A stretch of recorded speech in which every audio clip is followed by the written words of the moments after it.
Hello to those of you who joined us just a couple minutes early. Thank you very much for taking the time out today. My name is Steve Ward. I will be your guide through the session today. Just give me a couple of minutes, and we'll get started. Let people get in here right at the top of the hour, and we'll get started maybe in maybe 2 or 3 minutes here. I will chime back in when we're getting ready to rock.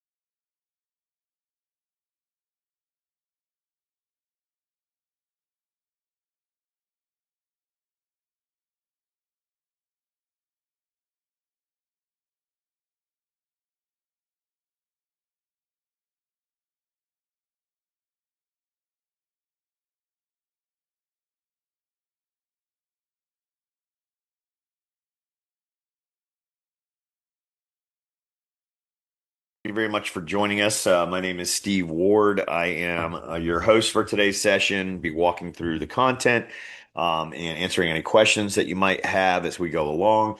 Couple little housekeeping things. We've got the phones on mute so that we don't get any background noise. Feel free to yell, scream, clap when you hear something exciting. Whatever, it won't bother your fellow attendees. We will handle questions through Q&A or through the chat window. So go ahead and ask as they come up, and I'll address them as soon as we get to the end of the presentation. We're recording today's session. We'll make the recording available to you probably within about 24 hours. Someone from our team will follow up. We have a bunch of items as we go along, which my colleague Scott will throw into the chat window for you. Reading materials, other reference materials, etc. So be on the lookout for little updates and little pop-ups there. Important and I think really good content to help educate you on further on the subject, and we'll get through today. I'll make my email available at the end of the session if you want to contact me directly, but I'll list it now, and I think Scott, usually on cue, will throw it into the window. It's steve@sourcedefense.com. And yeah, we're going to go ahead and get started and talk about the eSkimming controls requirements inside PCI DSS 4.0 and whether or not you've failed an audit or are about to fail an audit because of the fact that you don't have them in place. We can help you out. We're going to talk through what you need to do. We're going to talk through how we can help you get it done. And as a bonus session, I'm going to go through some things that I think are really important to understand to make sure that when you're addressing the issue for your organization, you're doing so in a way that guarantees, the most effective security outcome versus, simply a compliance rule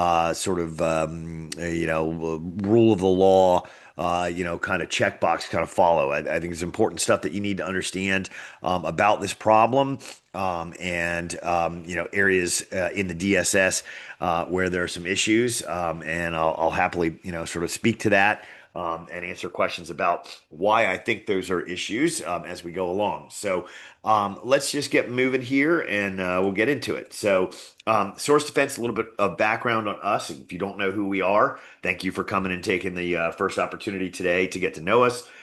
We are an organization that is all about one thing, and that is protecting data at the point of capture. As it is being, captured and entered into the forms that drive, the modern interaction with consumers, and we believe, that it is an aspect of web security that has been for far too long overlooked.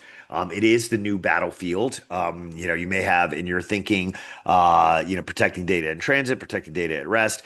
Now there's a new area where, I think the world needs to sort of, wake up and get moving, and that is protecting data as it's being harvested, as it's being, given over to you in the first interaction, from the consumer. And we believe that, there are elements of what we do that help enable third-party service integration that give you the capabilities that that you're going to want on your website. I'll talk just a little bit about background on the eSkimming threat and how it's made possible as we go along, but I won't go too deep into the 101 side of things. I'm assuming most people should understand a little bit about the problem right now.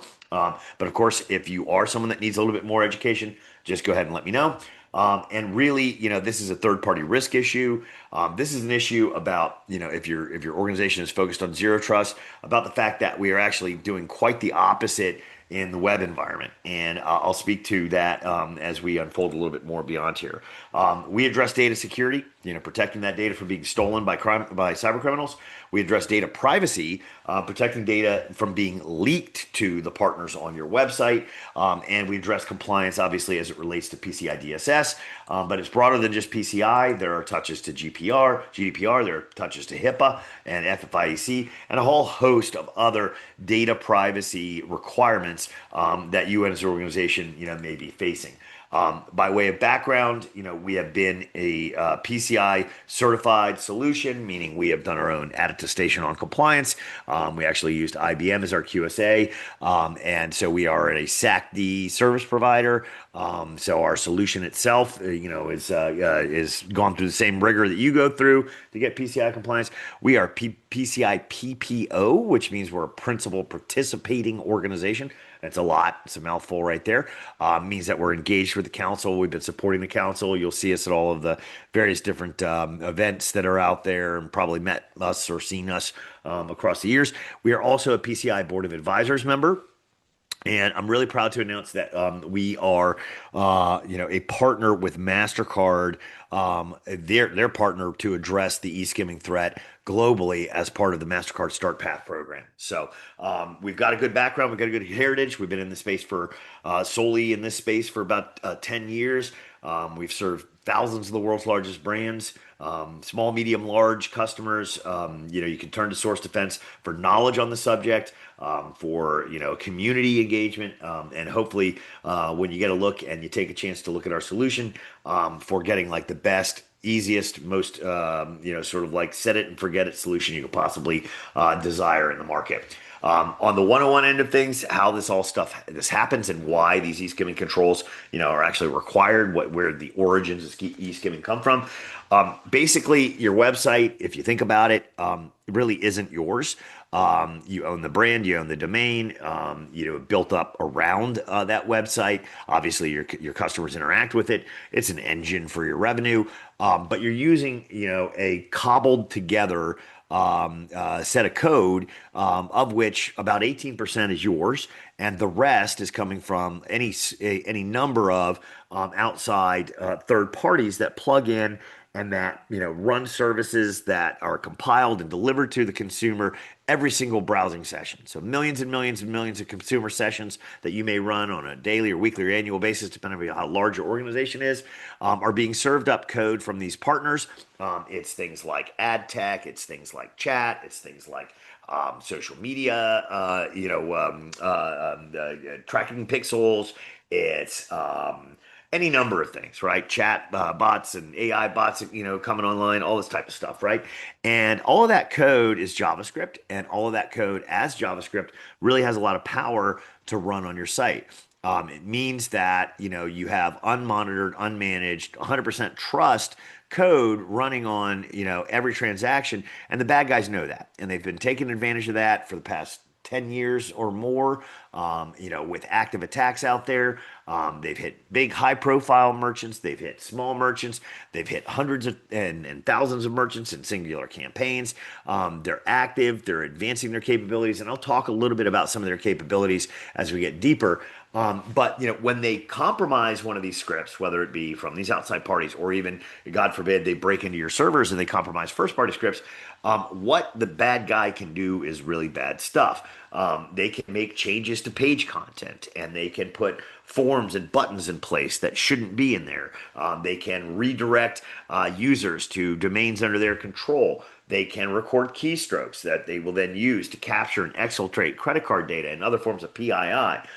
They can do a lot of bad things if you aren't managing the script that they compromise and monitoring it in such a way that you have the ability to prevent their actions. And that is ultimately what the PCI Council responded to. That's ultimately what, got itself baked into PCI DSS 4.0.1. And what you will find, the focal point being for these controls that you need to adopt in order to not fail your audit or to, overcome and remediate a failure around what's referred to as 643 and 1161 inside the PCI DSS 4.0 standard. These are just, sub-elements of the standard. 643 effectively is saying to you, you got to kind of get a handle on knowing what's there, knowing that someone has approved that it be running, and that you have a way to monitor and make sure that it hasn't been compromised. So 643 says you have to first develop and maintain an inventory of all scripts. You have to have someone justify their business purpose for existing. You have to confirm that there's an authorization process in place and that authorization has occurred. And then you have to make sure you're monitoring those scripts for any changes. 1161 gets into the way you would detect and respond to any malicious activity that might be found. You're looking for, monitoring payment page headers on at least a 7-day basis, in some cases even more than that. And you're looking to have, the need to be able to alert and respond to, or in an ideal case, block any malicious activity so that there is no response lag or mean time to respond kind of gap that allows the adversary to steal credit cards at scale. Okay. And so very important. These are the requirements that you need to adhere to, and that you will either fail your next ROC, or you will fail an AOC behind, or that if you are completing your own self-assessment, if you do not have controls in place to address those issues, you cannot check yourself off as being compliant in that category. Okay, so those are requirements under what is the current version of the DSS, which is 4.0.1. And I want to talk a little bit about as we get into the what to do about it, and give you some guidance from us as experts in the industry of eSkimming, and that you will hear if you've been to any of our recent webinars. We had a QSA with, we had a webinar with a QSA firm called Trusted Sec just a couple of weeks ago. They reiterated this. The community is trying to basically say the standard, has some good stuff in it, but don't just stop there. When you do approach this problem and you do look, to solve the problem, know that just because you have a box check doesn't necessarily mean you're fully secure against the threat. And if you're going to do anything anyway, you might as well make sure you're secure. So there's a few things I want to make sure I guide you on as you go out in the world and you make steps to, address these controls. Right now, the way it's written, there's a bit of a misunderstanding as to the way the threat actually occurs, the attack surface, the way adversaries have evolved their TTPs, their techniques, tactics, and procedures, and what's written in the current DSS kind of misses the boat, because it was put together in a very sort of myopic kind of way, and is static. It has not evolved, and it doesn't evolve all that fast against what the adversarial community is doing. There are some misguidances in there with respect to the controls. The DSS, you should know, does never prescribe to you per se, especially in this case, what you must do in terms of controls. They give you some reference examples. I think that there are some reference examples provided inside the DSS that should not be, and that's not just our view, but it's the view of basically the entirety of the community, and I'll go into that. The focus, I believe, is a little bit too isolated down, and it doesn't address what we're seeing in the attack landscape. And I'm going to give you some real world attack data on that front. And ultimately, there's been a little bit of well, do I got to comply? Do I not have to comply? Well, I think that this, changed to SAC A, and this thing says I could turn here or I could go there. That kind of de-scopes a critical target community. If you're, a level 3 or a level 4 merchant, right, you're definitely in the hairs or the crosshairs, if they will, of these adversaries. They do like going after the level ones, the big guys in the world. They love hitting a big brand and capturing all that, ill-gotten gain in the tunes of millions of pieces of, card data and other forms of data that they steal. but ultimately they're not resolved themselves just to the whale hunting. They like to go after and hit in scale, even the small merchant community or the smaller merchant community, right? And so I'll address some of those things as we go, and get deeper into, the conversation. So what I want to talk about, and if you just give me 1 second, because my controls just froze on me there.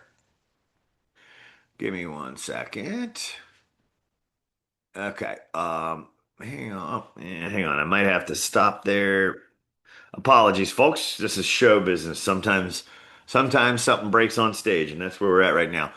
All right. Well, we're back into it. Okay. So first thing, yep, it's working. Okay. So first thing, I want to get into, with respect to some of the guidance, right, is the fact that there were changes made, to the SAC-A right around January of last year that may have you going, well, do I need to do this? Or maybe I didn't think I needed to do it, and that's why I haven't, taken action because of these SAC-A changes. And now my auditor is coming in and they're saying that wasn't the case. I needed to do something. I just want to go through what happened, and I want to talk a little bit about how you should be looking at it as it relates to protecting your organization and being a steward of this data for the consumers that you serve, right? The SAC-A was changed just a couple of months before the March compliance deadline, or the April 1st compliance deadline.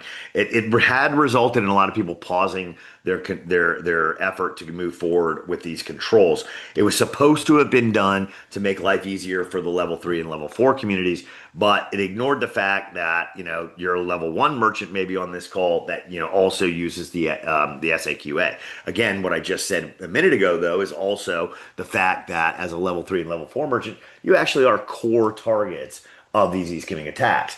I think there's an issue with compliance management is resolved there, as a lot of level 1s actually use SAC-A.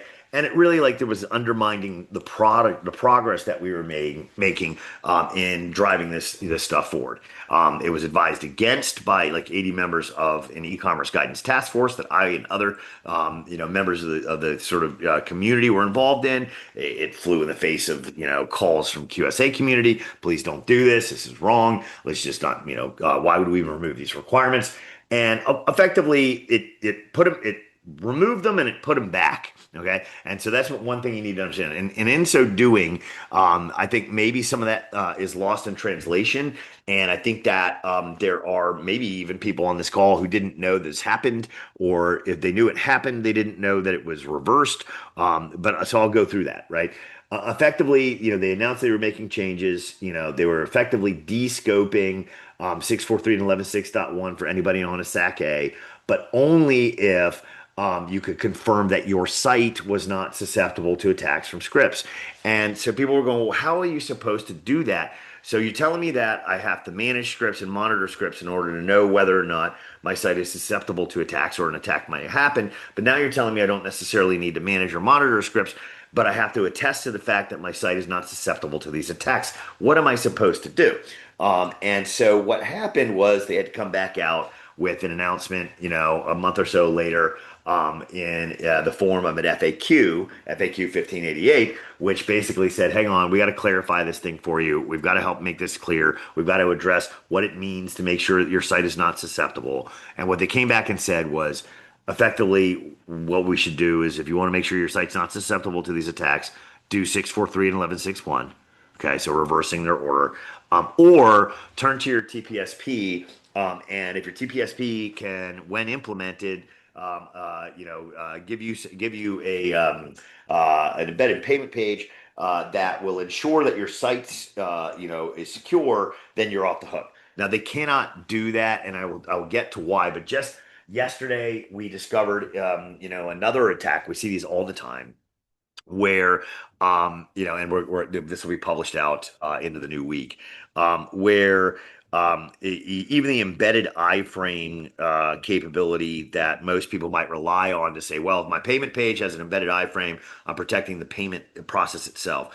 There's a bypass on this in this attack. There's upstream site-wide attacks that occur that redirect and take people off the payment page themselves. There's all different techniques to basically say, there's no way that could happen. So you need to do this. You need to get moving. You need to have 643 and 11.6.1 squarely in your mindset. You just need a control over top of all this code that's running on your site. And we can give you that. Others can give it to you as well. We are the most trusted brand in the space. As I mentioned, we are partnering with the card brands, and we are partnering with merchant acquirers, and we're trusted by some of the biggest brand names in the merchant community right now. We pioneered this space. We can give you a solution that is sort of pain-free, rapid to deploy, easy to manage, less than an hour a month, 2 hours max, on a monthly basis. And that can be in place literally overnight if you wanted to move that fast. We say there's a 30-day, sort of window to get it done because we have to move at the pace, that like legal does and all that on your end of things to get a contract done.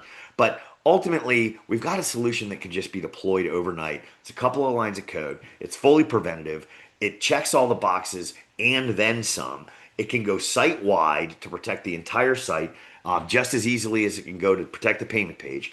And it can solve the problem in a way that is super economical and that is done so that you don't have to worry about this anymore, and comes with push-button compliance reporting to solve this concern that your QSA may have or your internal auditor may have or that you need to address before the SAC day. We can start today, which is kind of where you are, in discovering what needs you need to have, what you should be doing, what the tech is like, and then we can go for an eval inside a couple of days if you even need to do one. It's usually probably about 24 hours is what our team generally experiences, and then we can just get in procurement and get this thing done for you. So literally, you could start today, and by tax day, if you're in the U.S., by April 15th, we could have this thing taken care of and not a worry in the world, and one less thing for you to be concerning yourself with. Okay, what we do, is those evals are less than a week. We are going to basically, come in. We'll help educate any team members that need to be, educated. We'll have a group conversation with all the various different stakeholders. And once we get through that process,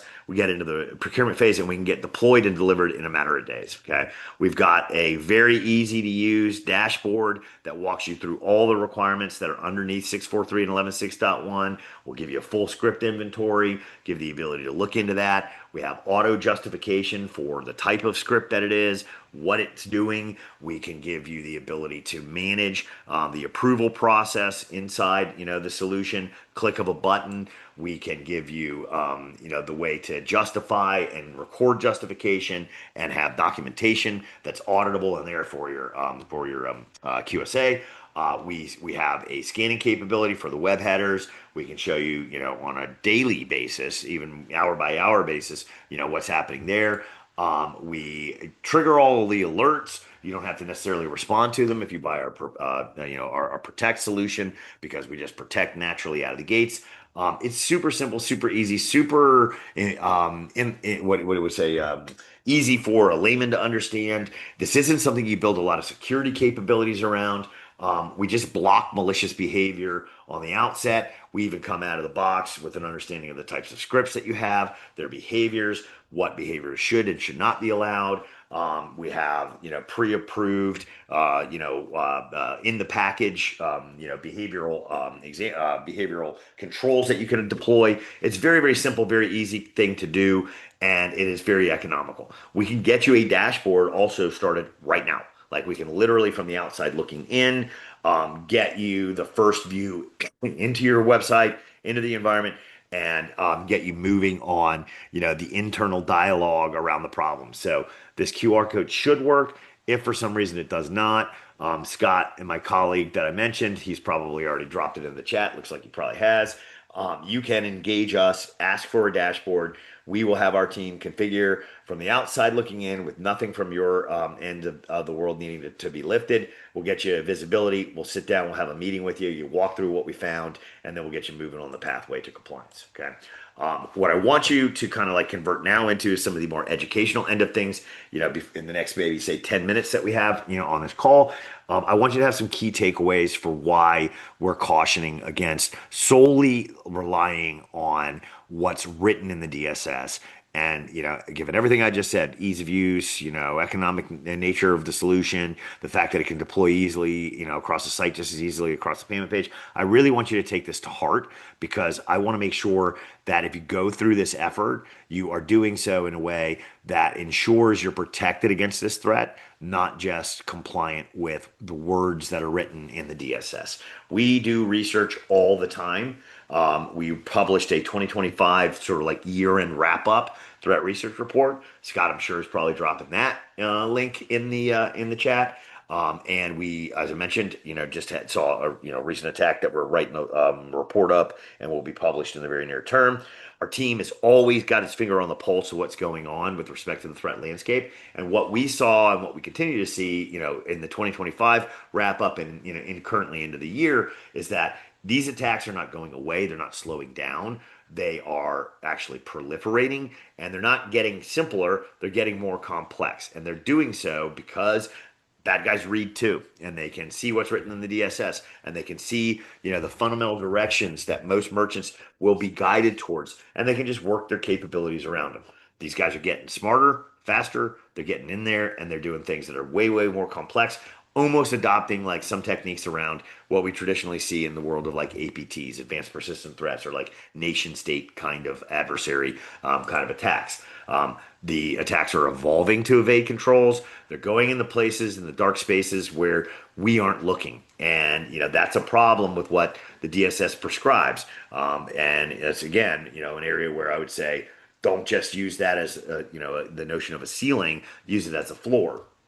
I think there's a false sense of security that compliance is creating because of some of the myopic nature of where the DSS focuses. And one thing that you should know, especially if you get into and are a merchant, right? But you're maybe not necessarily like e-commerce isn't your only thing, but you do other forms of data capture, or you have other forms of sensitive information, or portals, or logins, or accounts that people get into. Is increasingly we're seeing other forms of data theft attached to these campaigns. It's not just card data. They are stealing credentials. They are stealing other forms of PII. They're actually interested in PHI. And these attacks are happening in a very slow and low, in a very sort of like persistent, method, and for inordinate amounts of time. There's persistence. So we see, an advancement and a scaling and a shift of their techniques and their tactics in the protocol. Thousands and tens of thousands of sites were attacked last year. We saw, a global focus on the part of these adversaries. These are one-to-many attacks and whales, but not just targeted whales accounts. And what I mean that is, they're not just going at the biggest brands and the big boxers that we know. They're casting a big net, and because they can hit it with the services that you rely upon, right? Those plugins, those common services that like you may use, but so may thousands of other merchants around the world. They can effectively tackle that sort of trolling net and make a ton of money in the process. That means they're going after pretty much every industry that does commerce online: fashion and apparel, travel and leisure, transportation, media, government services. We've seen it all. Not maybe so much USG in the sense of like, the IRS, but definitely at the government level, we see a lot of municipalities being targeted, and, a lot of like state and local, getting hit. In 2025, we saw almost 100 distinct campaigns, and that's just what Source Defense is attuned to be able to see through our research and through our research team. That does not mean that that is the totality of the types of attacks or the number of campaigns that are out there. I would think that that order could go up exponentially, maybe an exponent of 10, right? We saw a lot of attacks. And so you got to think that this is going on. And if you don't have controls in place, you may not think you're under attack, but you could be, and it could result in some really bad things for your brand. We're also seeing increasing compromise or use of very, very trusted services like Google Tag Manager, which I'm sure if you don't know much about, your marketing teams do or your web teams do. They are attacking and using those trusted sources. And we're seeing an increase in the sophisticated nature of these attacks, and even in sort of the development of like modular infrastructure that looks like what some folks are doing out there, some of the bad guys are doing out there, is actually building attacks as a service kind of capabilities. So lowering the bar of entry, more bad guys, more scum come into the mix. They use new tools that have actually been developed that you can almost like subscribe to, making it easier for them to attack. There's a low amount of adoption in the merchant community against these controls. Nobody has the visibility. It is the perfect recipe, right? For the bad guys to wreak havoc on our industry. We saw in one campaign 1,000 sites hit, and they were all attacked at the same time. It's industrial scale. It's broad. It's across the world. They're targeting all languages. They're targeting all geographies. They're targeting all payment platforms. And no merchant segment is immune. They've got localization with language capabilities. They've got picture perfect or pixel perfect, payment platform mimicry going on in these campaigns, and dozens of services, have been weaponized in the campaigns that we saw in 2025. So there's some issues because, I've mentioned them throughout. One thing I want you to take away is, again, back to like the way that the DSS is written. You're here today to listen to Source Defense. Thank you for coming in and spending your time with us. Hopefully, what you'll come to learn about us is, we're doing this with, the community in mind, and we're doing this, to try and solve a problem. And so where we come from, in this conversation, and this part of the conversation is one of trying to warn you against going down the wrong path. In the DSS, there are reference controls, there are controls referenced in the 643 category that should not be there. Okay. And that if you rely on, you're not doing anything to actually be able to prevent, this type of threat from happening. And they are content security policy, and SRI, sub-resource integrity. These are controls that cannot stop today's eSkimming attacks. They're outdated. They shouldn't be referenced there, and you should not waste your time, money, effort, and the extreme amount of ongoing management that it takes to try and build a homegrown solution around these controls. Okay, they are static. They do not evolve. They do not understand the types of attacks that are hit today. We tried as a task force to get the DSS, the Security Council, to change the DSS. They did issue, a guidance document where there is some language in the guidance document. I believe this came out around March or April of last year, that tries to warn against this, but they have not removed it from the DSS. So if you just look at it, you go, it says CSP, says SRI, which many merchants have and do, you're going in the wrong direction. CSP effectively is a whitelist. All it does is say, here's my trusted vendors. And if this is from one of my trusted vendors, I'm going to let this code run. Well, if it's the trusted vendors, or if the Google Tag Manager, or if it's these services that we see weaponized, effectively all you've done is just said, yep, I'm going to allow a compromised piece of script to run on my website in every transaction that my consumers have with it. Okay. If you could, use CSP to look at behaviors, it would still be a management nightmare. It needs continuous updates. It creates, an issue of just like pull your hair out kind of management for internal teams. There's no reason to invest in that, because there's off the shelf stuff like what we do, or go talk to one of our competitors. Whatever. I don't care. Just don't go down this pathway of building something that doesn't work, thinking you've done just the opposite. SRI fails the exact other way. SRI requires signatures. So you're hashing all the scripts that are running on your site, and you're basically saying, does this signature match? If it matches, I allow it to run. If it doesn't, I don't. But the problem there is that does not hold up in the face of the way scripting is done in today's world. These scripts are not static. They have different signatures. They're dynamic. They constantly evolve and change. They change thousands of times a month. You cannot keep up with those signatures. And even if you could, there's no detection capability that allows you to know if a behavior has changed. Again, this is just basically identifying, is the person allowed inside the environment? Can they get on the train, right? It doesn't say what are they doing once they're on there, right? In fact, one of the co-authors of DSS 4.0.1 has basically come out in public said, I didn't know enough about eSkimming when we put that stuff in there. It shouldn't be in there.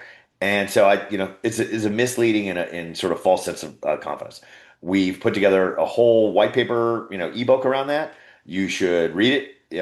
You should educate your internal teams. I know, generally speaking, we run into this all the time where there's somebody inside who raises their hand and says, "I can do it," but you need to unpack that before you move down the wrong pathway. And I would say be wary of solutions that are built on top of CSP and SRI that just sort of like build, a UI around those controls. Because again, the controls are what's the failure there, right? And it's evidenced in the 2025 threat report. You can go ahead and read it, but effectively, the trust model is the attack vector. We mentioned the Google Tag Manager type things. These bad guys are hiding inside your allowed supply chain. This is a supply chain risk issue. This is an issue of trust giving over that you need to pull back, right?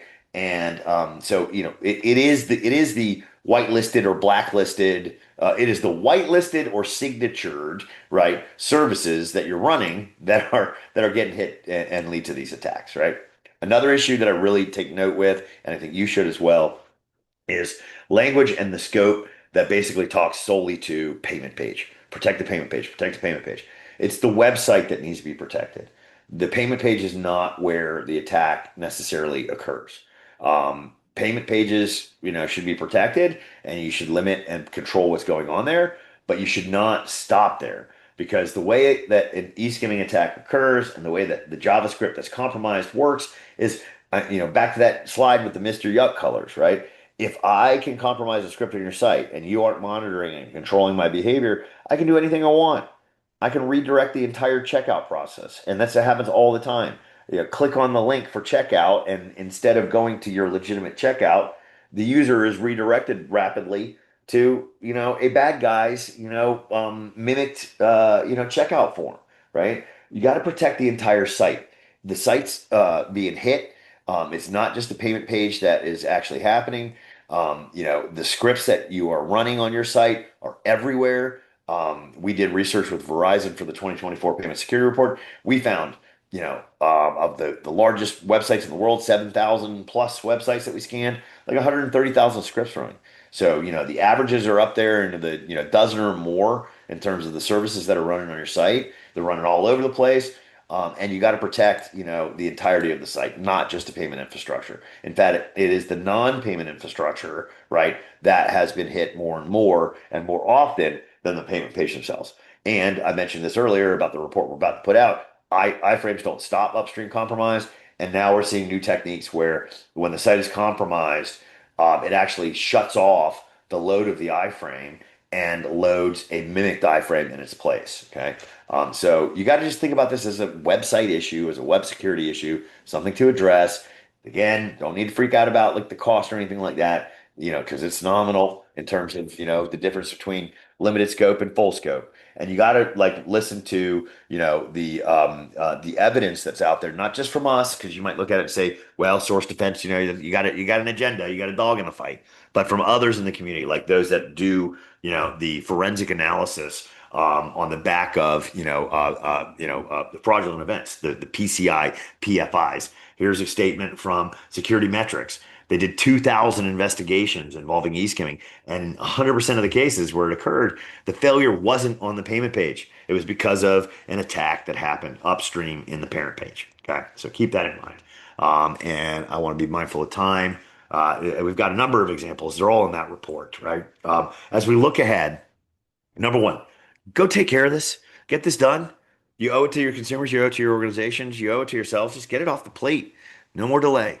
And I know like with compliance-oriented controls, there's always lag, right? There's this multi-year cycle of adoption. Stop. You're here. You came to our table today. Let us help you. If we're not the right guys for you, at least let us answer questions for you. We're happy to educate. Get moving. That should be your 2026 goal. Get this taken care of, right? And then looking ahead, understand that you want to make the right moves here, because what we're seeing from our perch as, sort of like the investigators of these problems is more and more modular operations to occur. We've already seen that in this whole first quarter. We think you're going to see more supply chain targeting, more shared dependencies, more popular plugins. If they're going after Google Tag Manager, that's kind of the whole holy grail. They'll go elsewhere as well. We see more context-aware form manipulation going to be happening, more adaptive overlays, more things that like read the characteristics and the context of the session and make it even trickier for the consumer to know what's going on. More and more native feeling to the genuine experience, especially with AI.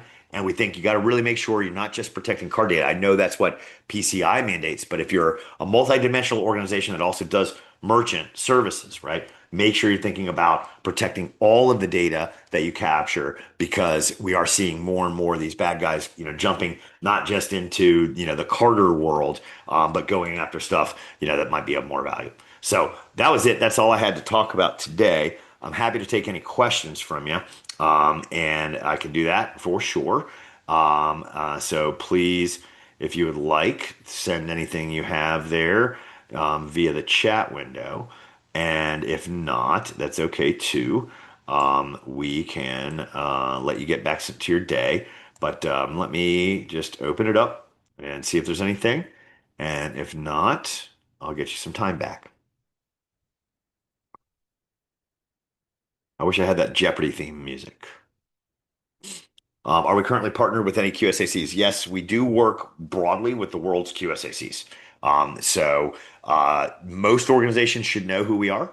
Not to say that we know we're omnipotent and that everybody knows about source defense. So there may be some where we haven't, but we know dozens and dozens and dozens of QSAC, the firms themselves, and then hundreds of QSAs that we've interacted with. We also have solutions. If you're as a QSA on this call, we have solutions that help you. And so you should engage us with that. On the QSA side of things, free toolkit for you to assess and look at client environments to ensure that you have a way for auditing the controls that they have in place. We have something for you on that front. But your QSA should know about us. We've had multiple reviews by like Coalfire, Viking Cloud. We've got relationships with Viking Cloud.